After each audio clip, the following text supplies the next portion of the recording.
So this is the entrance to the Oskar Schindler factory in Krakow. As can be seen, it's pretty much the same as it was 70 years ago. Indeed, the street has been tarmacked over. The cobbles are still coming through in a quite barren, in many ways, could be seen, former industrial area,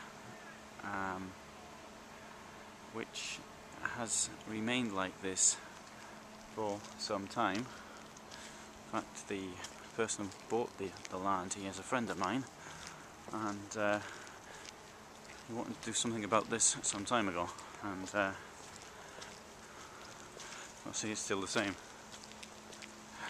This is comparatively close to the centre. I'm sure reasonable walking distance from the ghetto.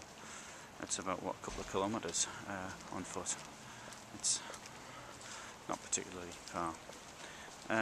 Nonetheless, this has become a site for people visiting Krakow thanks to the film Schindler's List, and as can be seen, we have a group of people having themselves photographed at the gate.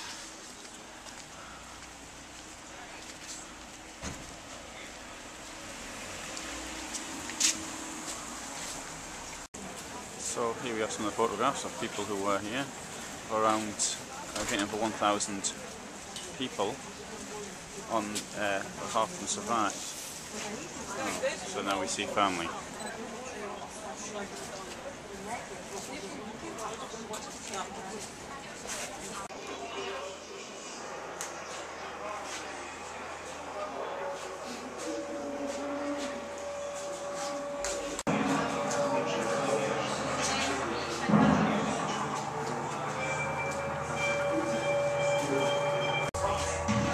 Very curiously, we have this Polish tankette, which incidentally was actually more than the match of the German Panzer 1A and the Panzer 1B. I presume that this is actually a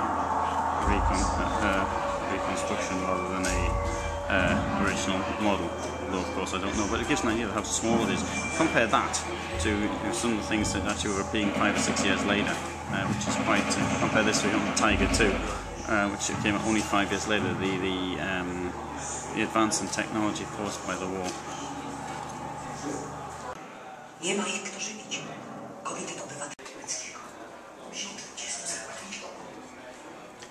When we see posters going up on the 22nd of September, long before the campaign is over, one realises that in fact the Nazis must have had this planned well in advance. If also, as posters showed, on the 8th of September, in Krakow, Jewish businesses had to be suitably signed as being Jewish. The Nazis captured Krakow on the 7th of September 1939.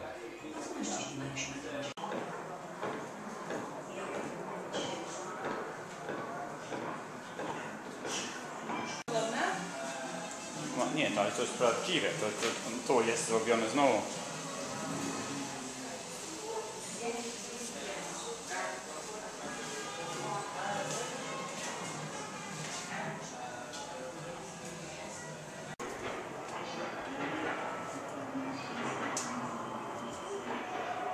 I've got to say, I'm absolutely amazed by the quality of this museum here. I've never seen anything like it. It's absolutely brilliant. So I'm sitting here on this tram. There's a tram. And they've got some magazines in the tram. Now this one here is the Illustrowany Courier Polski. It's dated the 20th of July 1941. But what's very interesting here, I just found this here.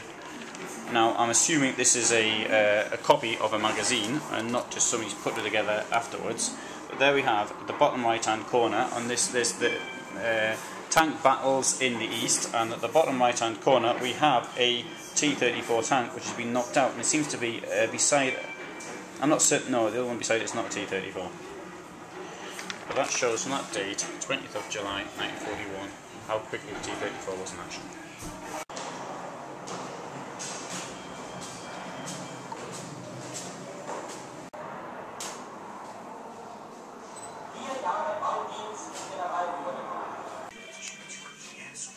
One thing that comes out very strongly in this exhibition here, which rarely is seen, is the amount of people which were in the ghetto. And at least in Krakow there were 2 square meters for every person, so therefore in a flat about this size you'd have this many people.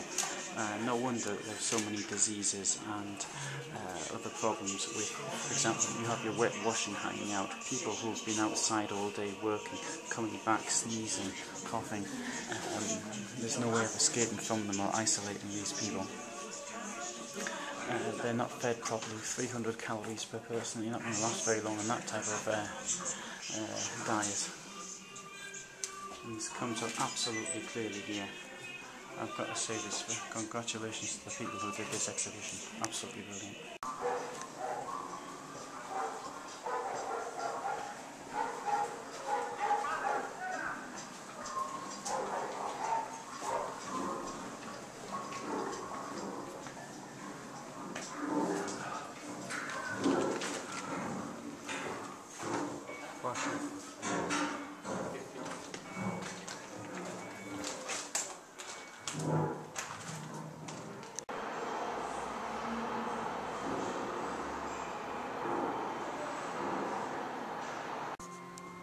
To jest trudne, nie? Chodzić. Tak.